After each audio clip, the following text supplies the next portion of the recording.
Okay, तो आज XC paper 2019 का सॉल्यूशन देखेंगे हम लोग। ओके, कुछ फॉर्मूलाज के साथ भी देखेंगे और कैसे सॉल्व करते हैं। तो पहला क्वेश्चन क्या है वो देख लेते हैं। फर्स्ट क्वेश्चन है कि 1 kg ऑफ आइडियल गैस। तो सबसे पहले यहाँ पे समझना है कि आइडियल गैस दिया हुआ है, तो आइडियल गैस का एक ही फॉर्मूला होता है जो मुझे पता है, P V is equal to N R T.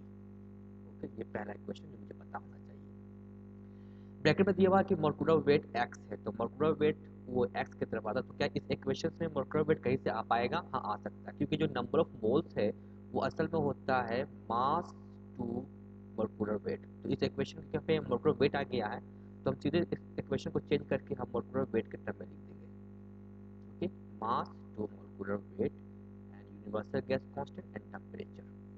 आगे देखते हैं कि ऑक्यूपाइज अ सर्टेन वॉल्यूम भी, तो कुछ वॉल्यूम भी पर है एंड टेम्परेचर टी पर है एंड प्रेशर P1। तो यहाँ पे P1 है फॉर किसके लिए है? For 1 kg of N ideal gas. तो एक आइडियल गैस के लिए P1 है।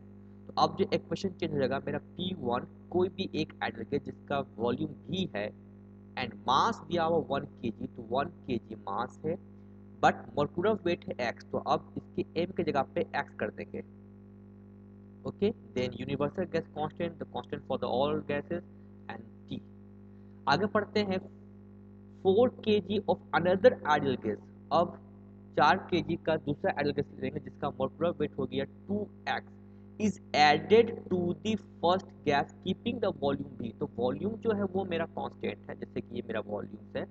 इसी वॉल्यूम में हम एक गैस को डालें जिसका नाम P1 है, दूसरा गैस को भी इसी में डाल दिए P2 है। ये जो वॉल्यूम है वो मेरा वॉल्यूम कांस्टेंट है। Therefore P2 occupies same volume V and the total mass is equal to 4 by the molecular weight is 2x, so 2x, and then universal gas constant R and same temperature T.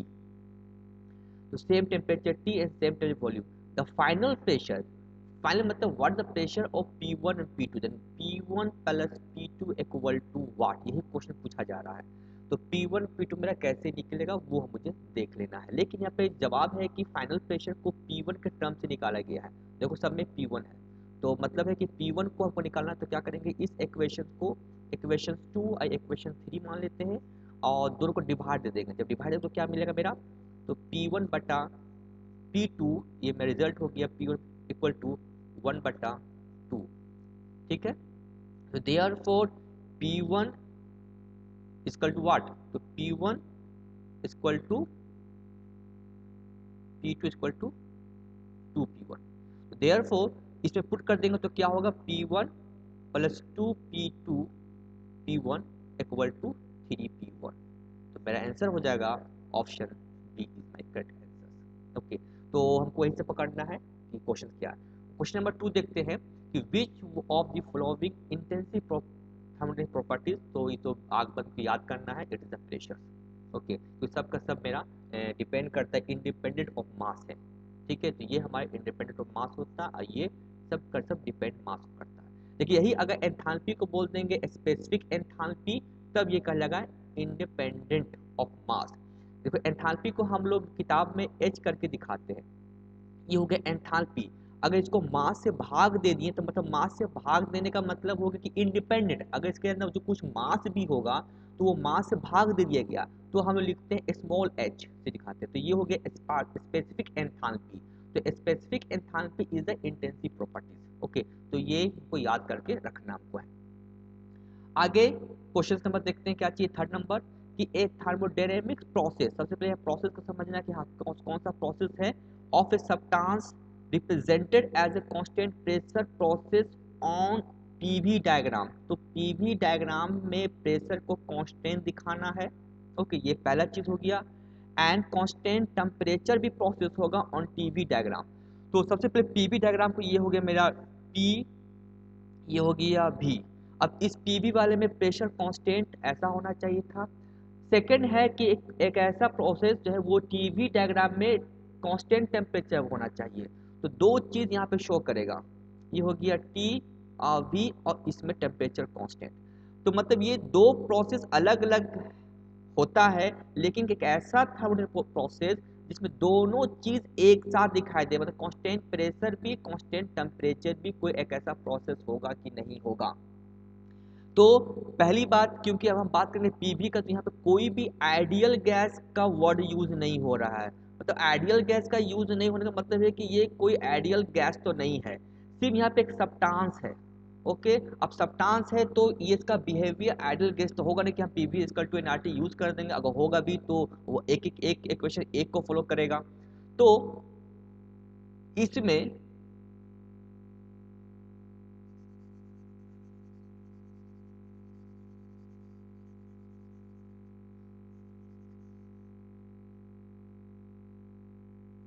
कैसे बनाएंगे इसमें, तो now सबसे पहले कि the substance is ideal gas, तो बिल्कुल cut गया, क्योंकि आइडियल गैस में जब भी होगा PV is equal to NRT होगा मेरा। ओके, तो पी के साथ भी बन सकता है, भी के साथ टी बन सकता है, कभी भी कोई कोई कांस्टेंट नहीं होना चाहिए। और उसके बाद इस सब्सटेंस से वंडरवाल्स ई भी कहीं ना कहीं आइडियल गैस के साथ थोड़ा मॉडिफिकेशंस इक्वेशन आ जाता है। And such process is not possible. हो सकता है कि आधा स्टूडेंट इसको टिक मार दे, लेकिन इसको गौर करो कि the substance undergoes phase changes. जब भी फेज चेंज होता है, ये फेज चेंज का डायग्राम, ओके, ये फेज चेंज का डायग्राम। तो कोई भी कांस्टेंट प्रेशर पे हम P इज इक्वल टू जैसे कि 100 किलो पास्कल मान लेते हैं, तो पानी मेरा चेंज होता है, पहले बनता है सैचुरेटेड लिक्विड, उसके बाद बन जाता है सैचुरेटेड वेपर। तो यहाँ से लिक्विड से वेपर चेंज हो रहा है। इस केस में temperature T and S diagram या टी भी डायग्राम बोल सकते हो। तो यहाँ पे क्या, जब फेज चेंज होता है तो कांस्टेंट टेम्परेचर, क्योंकि यहाँ पे लेटेंट हीट लेता है, तो लेटेंट हीट जब फेज चेंज होता है तो टोटल टेम्परेचर कांस्टेंट होता है। और ये फेज, तो यहाँ पे P और T कांस्टेंट होता है इस रीजन में। ओके, तो ये हाँ ये प्रोसेस मुमकिन है फेज चेंजेस में, तो फेज डायग्राम में ये हमको हो सकता है, इसलिए इसका ऑप्शन सी इज करेक्ट। आगे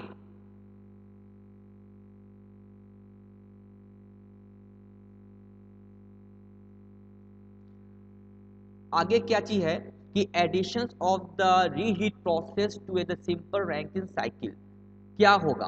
सबसे पहले देखते हैं रैंकिन साइकिल हम कैसे बनाते हैं, क्योंकि रैंकिन साइकिल में फेज डायग्राम हमारा होता है। तो जब फेज डायग्राम होता है तो ये चीज फेज डायग्राम।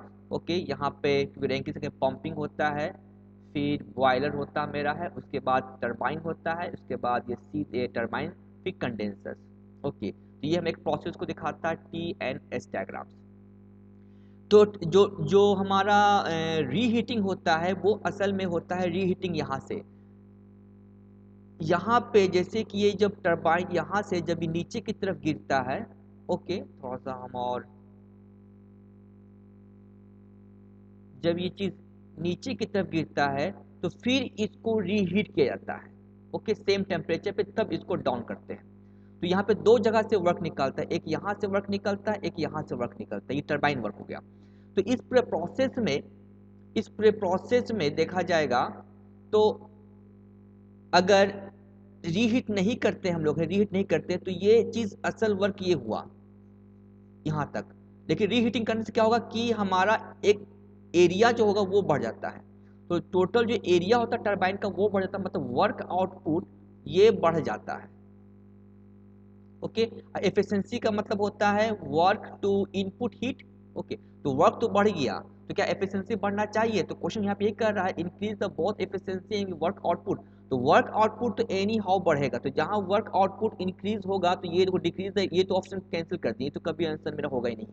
उसके बाद जहां पे इंक्रीज एफिशिएंसी नॉट, ये भी ऑप्शन बी रॉन्ग, क्योंकि यहाँ पे वर्क को कह रहा नॉट आउटपुट।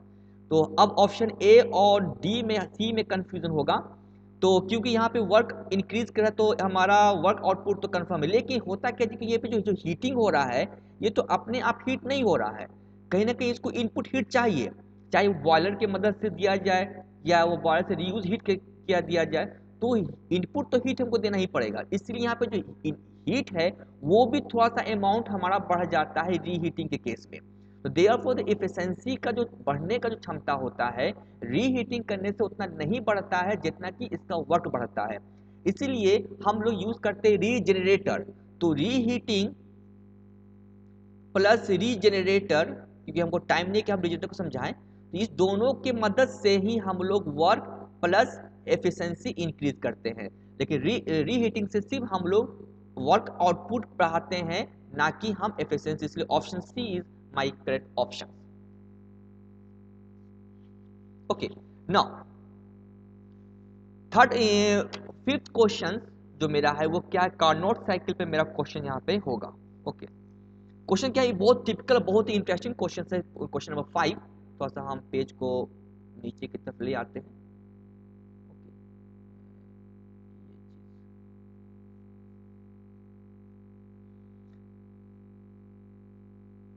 क्वेश्चन क्या कहता है कि a Carnot cycle implemented using an ideal gas in piston cylinder system will have. तो एक कार्नोट साइकिल, क्वेश्चन को बहुत अच्छा से पढ़ना पड़ता है, अगर इसे पढ़ लेंगे तो लगेगा हाँ बहुत आसान है, लेकिन इस क्वेश्चन में ट्विस्ट रहता है। तो एक Carnot cycle, okay Carnot cycle तो मुझे पता है कि ये 4 प्रोसेस से मिला हुआ होता है, करेक्ट है। इसको हम आइडियल गैस का यूज करें, मतलब आइडियल गैस पिस्टन सिलेंडर, मतलब कि ये हो गया पिस्टन, ये सिलेंडर, इसमें 4 प्रोसेस होगा, इसके अंदर हम गैस भर दें। लेकिन ये जो जिस प्रोसेस, जिस साइकिल पे ये काम करेगा उस साइकिल का नाम हो गया Carnot cycle. Okay, Carnot cycle हमारा हमारा बनता कैसे है, तो ये हमारा कार्नोट साइकिल हो गया, मान ली प्रेशर एंड वॉल्यूम के साथ डायग्राम कर लेंगे, तो ये हमारा प्रोसेस इस तरह से बन जाएगा, जिसमें से यहां से हीट आएगा, ओके, और यहां से हीट मेरा निकल जाएगा, तो प्लस यहां से मेरा वर्क आउटपुट होगा, तो यहां पे मेरा वर्क इनपुट होगा। तो एक हमारा बेसिक प्रोसेस यहां पे होता है जिसमें हीट एडिशन होता है, ओके, लेकिन प्लस वर्क आउटपुट होता है, ओके, प्लस इसमें मेरा हीट रिजेक्ट करता है, ओके, और यहाँ पे मैं वर्क इनपुट होता है, हम चाहे हम उसको मैन्युअली या फ्लाईव्हील की मदद से हम वर्क इनपुट देते हैं। क्वेश्चन मेरा क्या है, क्वेश्चन मेरा क्या वो देखना है कि work transfer in 2 parts of the cycle and heat transfer in the other 2 parts of the cycle. क्या इस प्रोसेस में 2 जगह वर्क ट्रांसफर, यहाँ पे लिखो क्या है, work transfer 2 parts of cycle में होता है और हीट का ट्रांसफर इन अदर 2 पार्ट्स में होता है। तो भाई यहाँ तो लग रहा है कि वर्क यहाँ से भी वर्क, यहाँ भी वर्क का ट्रांसफर 2 जगह पे हो रहा है, हीट का 2 जगह से होगा। तो हम लोग तो भाई हमको लगेगा मेरा ऑप्शन सी सही, ए ठीक है। चलो आगे देखते हैं कि work transfer in all 4 process of the cycle and heat transfer in 2 parts of the cycle. यहाँ पे कह रहा है कि वर्क का ट्रांसफर चारों के चारों प्रोसेस में होगा और हीट का ट्रांसफर सिर्फ 2 पार्ट्स ऑफ साइकिल में होगा। तो ये तो हमको कभी आंसर सही से नहीं लगा, क्योंकि यहाँ पे सिर्फ 2 ही जगह वर्क का ट्रांसफर दिखा रहा है, वर्क का ट्रांसफर। तो हमको लगता है कि बी गलत है, work transfer in 2 parts of the cycle and heat transfer in all 4 part. तो क्या पूरा जगह से मेरे हीट का ट्रांसफर होता है, तो इस पूरे ऑप्शन में मुझे लगेगा कि बी सी डी गलत है, ए सही है, जबकि ऐसा नहीं है, इसका सही आंसर होगा बी। वाई कंफ्यूजन, यहाँ पे वर्ड पे फोकस करो, वर्ड पे फोकस करना है। वर्ड क्या कह रहा है, वर्ड कह रहा है कि work transfer, sorry, work transfer कह रहा है, वर्क ट्रांसफर। और इसमें जो ये वर्क है इसको बोलते हैं पावर स्ट्रोक, मतलब कि एक बार पावर स्ट्रोक करके हमको निकलता है। जबकि वर्क का ट्रांसफर, ये भी तो वर्क का ट्रांसफर हुआ, यहाँ भी वर्क का ट्रांसफर, अलग बात है ये वर्क इनपुट है ये वर्क आउटपुट है, लेकिन है तो वर्क का ट्रांसफर। लेकिन इस सभी में वर्क, चारों के चारों में वर्क का ट्रांसफर होता है, क्योंकि यहाँ पर तुम क्या देख रहे हो, वहां से 1 एंड 2, यहाँ 3, यहाँ 4,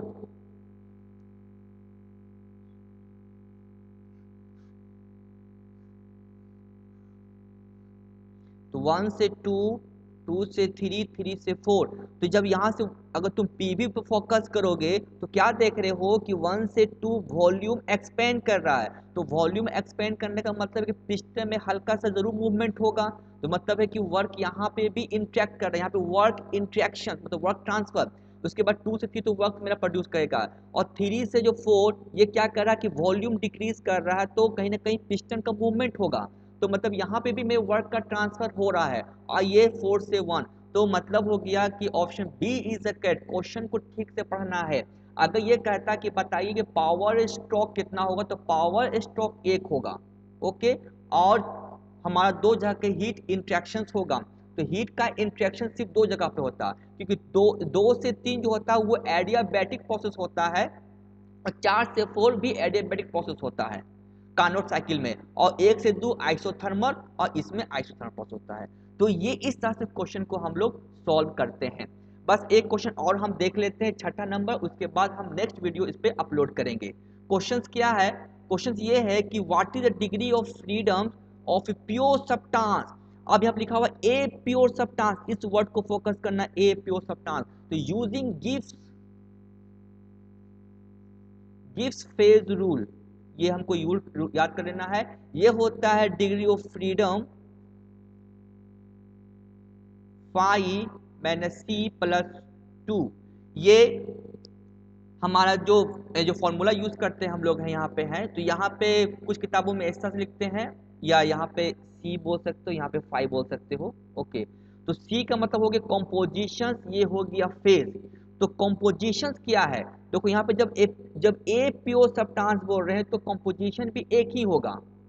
और फेज क्या हो रहा है? तो ट्रिपल पॉइंट, ट्रिपल मतलब यहाँ 3 फेज होगा, solid liquid a gas -3 plus 2 equal to 0। तो इसका ऑप्शन होगा डी 0।